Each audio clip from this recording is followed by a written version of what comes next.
ആരാ വരുന്നേ? അത് നമ്മുടെ കമലാസൻ തന്നെയല്ലേ?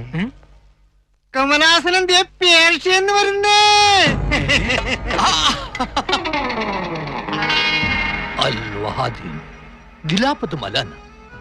ഒടുവിൽ ഞാൻ എന്റെ മാതൃരാജ്യത്തിലേക്ക് മടങ്ങി വന്നിരിക്കുന്നു. എന്റെ കമലാസന എന്താ ഇത്? വൃത്തികെട്ട ഇന്ത്യൻ വേർപ്പിന്റെ നാറ്റം എന്റെ പുറത്ത് വെച്ച് തേച്ച് എന്നെ അപമാനിക്കുന്നുവോ? മാഫി മുഷ്കിൽ, എന്തൊരു മുഷ്കിൽ വേണം.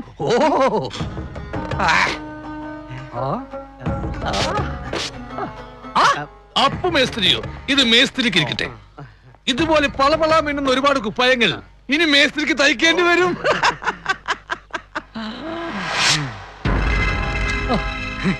എന്നാ ഇത്? പണ്ട് വിശപ്പടക്കാൻ വേണ്ടിട്ട് രണ്ടുണ്ടപ്പൊരി ഒരു പാലുമ്പളോ കടമായിട്ട് ചോദിച്ചപ്പോ മുണ്ടുപൊക്കി കാണിച്ചവനാണ് നീ. ആൽഗുൾത്ത് ഗറാമി, നീ കാശ് എന്താണെന്ന് കണ്ടിട്ടുണ്ടാ? പേർഷ്യയില് പാല് വിൽക്കുന്ന ഷേക്കുമാര് പോലും എന്നോട് ഇമ്മാതിരി പെരുമാറിയിട്ടില്ല. ഷേക്കുമാര് പാല് വിൽക്കൂ? പിന്നെ കേട്ടിട്ടില്ലേ മിൽക്ക് ഷേക്ക്? എന്റെ അമ്മോ, ഞാൻ എന്താണ് ഈ കാണുന്നത്? അല്ലത്തും ആ ബക്രുവ എന്ന് വെച്ചാ ദൈവത്തിന് നന്ദി. ഞാൻ ജോലി നോക്കിയിരുന്ന ഷേക്കിന്റെ പറമ്പിൽ ഒന്ന് കുളിക്കാൻ ഇത്ര വെള്ളം കിട്ടുമെന്നറിയാൻ ഞാനൊന്ന് കുഴിച്ചു നോക്കിയതാ. അപ്പോഴാണ് ഷേക്കിന്റെ പറമ്പ് മുഴുവൻ എണ്ണപ്പാറോന്ന് അറിയുന്നത്. ആ ഷേക്കിന്ന് മറ്റ എണ്ണ കമ്പനികളുള്ള ഒരു കോടീശ്വരനാണ്. അദ്ദേഹത്തിന്റെ വിശ്വസ്ത മാനേജറായ എന്നെ അദ്ദേഹം 1,00,000 ബ്രഹ്മാക്കി മാറ്റി. അവിടെ എല്ലാവരും എന്നെ ബഹുമാന സൂചനാർത്ഥം അൽ കമലാസൻ എന്നാണ് വിളിക്കാറ്. ഈ അൽപ്പൻ എന്നുള്ളതിന്റെ അല്ലാണോ? താനാ സ്പ്രേയിങ് തന്നെ. നീ വെച്ചോ. പിന്നെ സ്പ്രേ അടിക്കുമ്പോ എവിടെയെങ്കിലും പിടിച്ചു നിന്ന് അടിക്കണം, അല്ലെങ്കിൽ നീ പറന്നു പോകും. ഞാൻ പണ്ട് കടവും കടത്തിണ്ടയുമായിട്ട് കരയിൽ കറങ്ങി നടന്ന പഴയ കമലാസനല്ല. സ്വന്തം കാശ് കണ്ട് സ്വന്തം കണ്ട് തന്നെ തള്ളിപ്പോയ പുതിയ കമലാസനൻ, അൽ കമലാസൻ. അസർബൈജാൻ. നിനക്കിഷ്ടമല്ലെങ്കിൽ എന്നെ കാമുകനെന്ന് മാത്രം വിളിച്ചു. റോമിയോ എന്ന പേര് നിനക്ക് ഇഷ്ടമല്ലെങ്കിൽ എന്നെ കാമുകനെന്ന് മാത്രം വിളിച്ചു. അവൻ താഴേക്ക് നോക്കി. കമലാസൻ അല്ലേ? നീ ആളൊന്ന് മിനിങ്ങിയിട്ടുണ്ടല്ലോ. പളപളാത്തിളങ്ങുന്ന ഷർട്ട്, കഴുത്തിന് സ്വർണ്ണ ചെയിൻ, പാട്ടുപെട്ടി.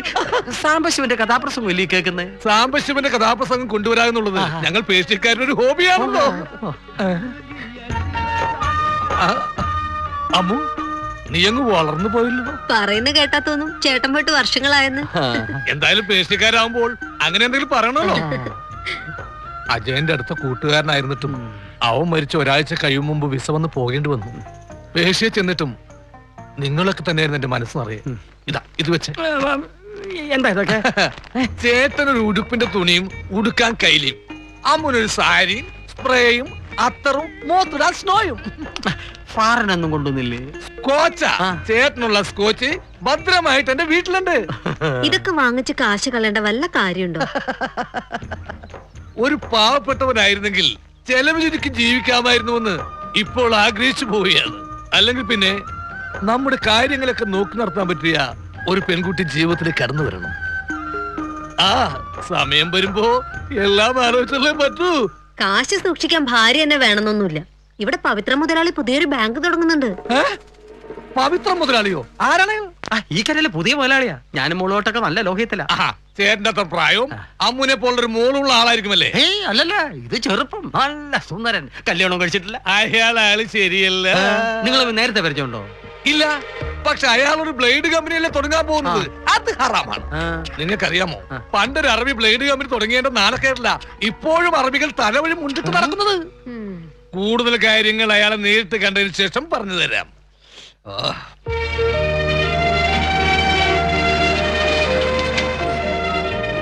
കുഴലിട്ട cool drinks.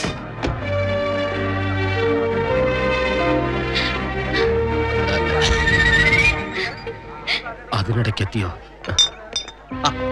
വർമ്മസാറും ലക്ഷ്മി വന്നാട്ടെ. എനിക്ക് ഈ സമയത്തിലൊന്നും വലിയ വിശ്വാസമില്ല സാറേ. സാറ് തന്നെ എന്റെ സംരംഭം ഉദ്ഘാടനം ചെയ്യണമെന്ന് മാത്രമേ എനിക്കുള്ളൂ. ഒന്ന് മാറണേ, ഈ ലോഡ് അങ്ങോട്ട് കൊണ്ടുപോക്കോട്ടെ. മഹാലക്ഷ്മി മനസ്സിൽ വിചാരിച്ച് സാറങ്ങോട്ട് വെട്ടിയാട്ടെ. പിള്ള എന്താ അങ്ങോട്ട് പോകത്തത്? അങ്ങോട്ട് പോയാൽ ഞാൻ അകത്താവും. അല്ല, അകത്ത് ഭയങ്കര ചൂടല്ലേ, ഞാൻ ഇവിടെ നിൽക്കാം. സാറിന് വല്ല ജ്യൂസോ സ്ക്വാഷോ ഒക്കെ കൊടുത്ത് നല്ലവണ്ണം റിലാക്സ് ചെയ്യും. എന്നിട്ട് മതി നമ്മുടെ ഡെപ്പോസിറ്റിന്റെ കാര്യമൊക്കെ സംസാരിക്കാൻ. വന്നാട്ടെ.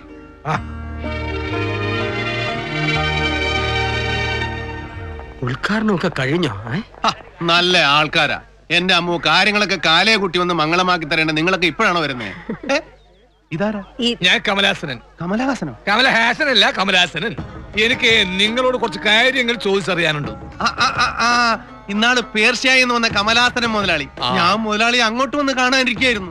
ഈ കരക്കാർക്ക് മുഴുവൻ മുതലാളിയോട് ഭയങ്കര അസൂയ. അവര് പറയുന്നത് കേട്ടപ്പോ മുതലാളി ഇത്രയും സുന്ദരനാണെന്ന് ഞാൻ വിചാരിച്ചു. എടാ മുതലാളിക്ക് ഒരു കസേര ഇട. വേണ്ട വേണ്ട, മുതലാളിക്ക് എന്നോട് എന്താ ചോദിച്ചറിയാനുണ്ടെന്ന് പറഞ്ഞു? ഒന്നും ചോദിച്ചറിയാനില്ല. നിനക്കെന്തൊക്കെയോ ചോദിക്കാനുണ്ടെന്നല്ലേ പറഞ്ഞു? ചോദ്യം കമല. അല്ല, ഇദ്ദേഹത്തെ പോലൊരു ജെന്റിൽമാനോട്. അല്ല, ഈ മഹാലക്ഷ്മി അമ്മയുടെ പേരാണോ? ഓ, ഇത്രേ ഉള്ളൂ. മഹാലക്ഷ്മി എന്ന് പറഞ്ഞ ഐശ്വര്യത്തിന്റെയും പണത്തിന്റെയും ഒക്കെ ദേവതയല്ലേ? അതുകൊണ്ടാണ് മഹാലക്ഷ്മി എന്ന് ബാങ്കിന് പേരിട്ടത്. പിന്നെ എത്ര രൂപയാ മുതലാളി ഡെപ്പോസിറ്റ് ചെയ്യാൻ പോകുന്നത്? ഞാനൊരു 1.5 ലക്ഷം രൂപയാണ് ഡെപ്പോസിറ്റ് ചെയ്യാൻ ഉദ്ദേശിക്കുന്നത്. എന്റെ മഹാഭാഗ്യം. 1.5 ലക്ഷം രൂപയോ? കമലൻ 1.5 ലക്ഷം രൂപയാ ഡെപ്പോസിറ്റ് ചെയ്യാൻ പോകുന്നത്. ഇവനെ ഈ കരക്കാരുടെ അഭിമാനമാ. കണ്ട് പഠിക്ക്. മുതലാളി, എസ് പി സാർ വിളിക്കുന്നു. നിങ്ങൾ കാശുമായിട്ട് കൗണ്ടറിലോട്ട് ചെല്ലും. ഞാൻ ഇപ്പൊ വരാം. അമ്മു, കമലാസനൻ സാർ ഒരു ബുദ്ധിമുട്ട് വരാതെ നോക്കിക്കോളാം കേട്ടോ.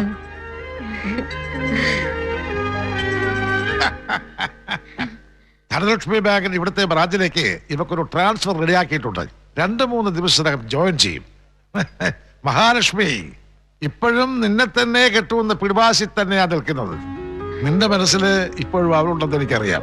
അതല്ലേ അവളുടെ പേരിൽ തന്നെ ഈ ബാങ്ക് തുടങ്ങിയത്. ഞാനായിട്ട് അതിനെതിരെ നിൽക്കുന്നില്ല. നമുക്ക് ഈ കല്യാണം അങ്ങ് നടത്താം. കല്യാണം ഉടനെ നടത്താൻ എനിക്ക് പ്രത്യേകിച്ച് അസൗകര്യമൊന്നുമില്ലല്ലോ.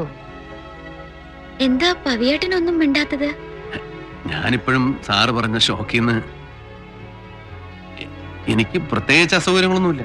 എന്നാൽ കുടുംബക്കാരുമായിട്ട് കൂടി ആലോചിച്ച് ഒരു മുഹൂർത്തം ഫിക്സ് ചെയ്ത് ഞാനിങ്ങോട്ട് വരാം.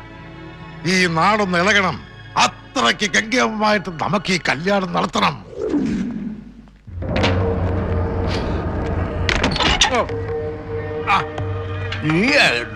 അച്ഛൻ ഇവിടെ കാശ് മണി രസിച്ചോണ്ടിരുന്നോ? ആ പവിത്രൻ SP വർമ്മയുടെ മോളെ കെട്ടാൻ പോവാ. അവനെ വെച്ചോണ്ടിരിക്കരുതെന്ന് ഞാൻ അന്നേ പറഞ്ഞതല്ലേ. ഇനി അവനെ പിടിച്ചാ കിട്ടുവോ? ഒരു മണ്ണാങ്കട്ടയില്ല. ഒന്നും കാണാതെ ഞാൻ അവനെ ബാങ്ക് വിട്ടുകൊടുക്കുന്നു തോന്നുന്നുണ്ടോ? നാട്ടുകാരുടെ കാശ് അവിടെ അങ്ങോട്ട് കുമിഞ്ഞു കൂടട്ടെ. ഓരോ സ്കോച്ച് പൊട്ടിക്കുമ്പോഴും കല്യാണപ്രായമെത്തിയ ഒരു കന്യകൻ എന്ന നിലയിൽ ചേട്ടനിൽ നിന്ന് ഞാൻ കേൾക്കാൻ കൊതിക്കുന്ന ഒരു കാര്യമുണ്ട്. സൽസ്വഭാവിയും സൂക്ഷിച്ചു നോക്കിയാൽ സുമുഖനുമായ ചെറുപ്പക്കാരനെ പണ്ട് മുതലേ ഒരു പെൺകുട്ടിയെ ഇഷ്ടമായിരുന്നു. കുറെ കാലങ്ങൾക്ക് ശേഷം ഈ ചെറുപ്പക്കാരനൊരു ലക്ഷം ബ്രഹ്മയെ തിരിച്ചു വരുന്നു. തദ്വസരത്തിൽ പെൺകുട്ടിയുടെ അച്ഛനുമായി ഇതുപോലൊരു ചെറുതോണിയിൽ ഇളങ്കാറ്റേറ്റ് ലഹരി നുണഞ്ഞിരിക്കുമ്പോൾ പെൺകുട്ടിയുടെ അച്ഛനിൽ നിന്നും ആ സുമുഖനായ ചെറുപ്പക്കാരൻ എന്താണ് കേൾക്കാൻ ആഗ്രഹിക്കുക? തൊട്ട് നക്കാൻ കുറച്ച് അച്ചാർ കൂടി ഉണ്ടായിരുന്നെങ്കിൽ നന്നായിരുന്നു എന്നല്ലേ? ഓ, കുടി കുടി കുടി, മുടിഞ്ഞ കുടി മാത്രം. എന്നെ പോലെ കഴിവും കാര്യപ്രാപ്തിയുമുള്ള ഒരാളെ കെട്ടാൻ അമ്മൂനെ പോലെ സുന്ദരിയും സുശീലമായ ഒരു പെൺകുട്ടി തന്നെ വേണം എന്ന പ്രപഞ്ച സത്യം ഇനിയും ഉള്ളിൽ ഒളിപ്പിച്ചു വെക്കാൻ എനിക്ക് വയ്യ. എനിക്ക് അമ്മൂനെ കെട്ടിച്ചു തരണം.